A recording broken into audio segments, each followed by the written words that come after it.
ផ្លូវយើងគិតមើលតែប៉ុណ្ណេះបានហើយផ្លូវជីវិតមនុស្ស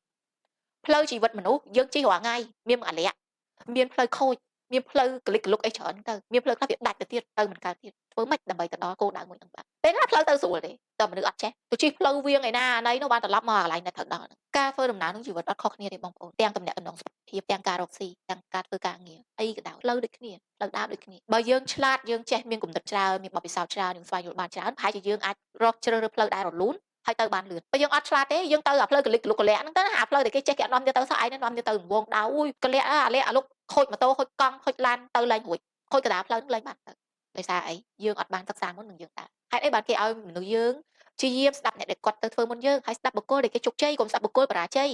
អ្នកខ្លះគាត់បើក business មួយគាត់បរាជ័យគាត់មានបទពិសោធន៍បរាជ័យរបស់គាត់មកប្រាប់យើងឲ្យយើងឈប់ធ្វើដូចគាត់ដល់ពេលមួយទៀតគេធ្វើបានយើងស្ដាប់មើលផ្លូវមានច្រើនណាស់បងប្អូនយើងចង់ដើរផ្លូវណានៅក្នុងជីវិតក៏ដោយណាក្នុងសង្គមគ្រួសារប្តីប្រពន្ធយើងចង់ទៅស្ដាប់មនុស្សដែលបកកែខាងចង់ចេះចង់ចាញ់ខាងតាបែកបាក់គ្នាយើងសង្ឃឹមថាយើងនឹងទៅជួបជុំគ្នាជាមួយប្តីយើងវិញយើងស្ដាប់មនុស្សដែលគេឲ្យយើងអត់ធ្មត់យើងចេះអត់ធ្មត់ទេយើងស្ដាប់មនុស្សដែលគេថាហើយកុំធွာមិនមែនទេយើងចង់ស្ដាប់មួយណាយើងចង់ទៅណាអញ្ចឹងយើងចង់បានជីវិតយើងដូចអ្នកណាយើងទៅស្ដាប់អ្នកហ្នឹងទៅអញ្ចឹងទៅស្ដាប់គាត់ទៅបងប្អូននឹងបានជីវិតដូចគាត់អញ្ចឹងនៅក្នុងជីវិតថ្ងៃផ្លូវស្រួល